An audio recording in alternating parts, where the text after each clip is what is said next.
জলের বেআইনি কানেকশন দেখলেই তা কেটে দেওয়া হচ্ছে, সচেতন করা হচ্ছে বাসিন্দাদের।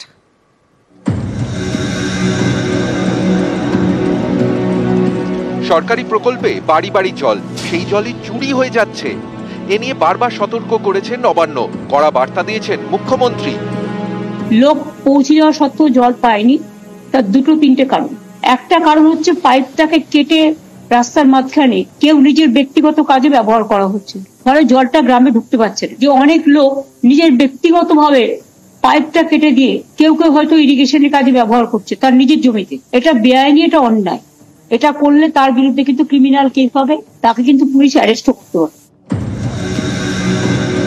জল চুরি রুখতে ময়দানে নেমেছে হুগলির আরামবাগ মহকুমা প্রশাসন।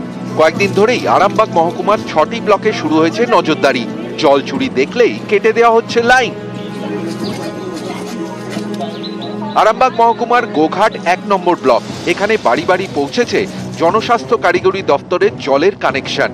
এই কানেকশনকে কাজে লাগিয়ে কেউ বেআইনিভাবে জল তুলছেন ট্যাঙ্কে। 200 লিটার কি 250 লিটার এরকম জল ভরে রাখো ওপরে ট্যাঙ্কে, কারো 5000, কারো 2000, কারো 4000। এই জলটা রিজার্ভ করা যাবে না, নিচে ট্যাঙ্কে তোমরা বসিয়ে জল নাও, এটাই ওরা বলতে চাইছে। কিন্তু আমাদের এটা যে যখন আমরা ট্যাঙ্কেটা বসাচ্ছিলাম, একজনের হলেই তো প্রতিবাদ করা দরকার ছিল। আমাদের মতো গরিব মানুষ বা মধ্যবিত্ত যাই হয় না কেন, আমরা যে এত খরচা করে ট্যাঙ্কেটা বসালাম, তাহলে আমাদের উপায়টা কি হবে আগে বলে দিন। অনেকে আবার খাবার জল ব্যবহার করছেন চাষের কাজে। অভিযোগ, কেউ আবার গরু ছাগলকে স্নান করাচ্ছেন।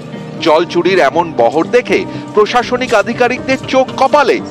অভিযোগ, এভাবে জল চুরি করায় অনেক বাড়িতে জল পৌঁছচ্ছে না, তাই আসরে প্রশাসন। কেউ জল চুরি করলেই লাইন কেটে দেওয়া হচ্ছে। ওনারা বললেন যে যতক্ষণ জল আসবে সেই নিচেতে জলটা ধারণ করতে পারবে, বেশি জল উপরে তুলতে পারবেন না। হ্যাঁ, আমার বাড়িতে পাইপ কেটে যেত, আমার তো কোনো অসুবিধা নেই। যদি হয় যেটা সকলের জন্য লাগু হবে সেটাকে মেনে নিতে হবে।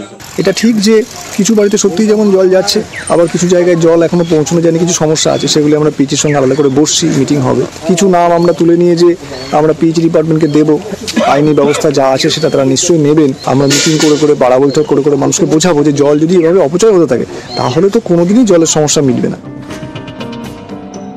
আরামবাগ থেকে শুভদীপ ঘোষ, নিউজ 18 বাংলা।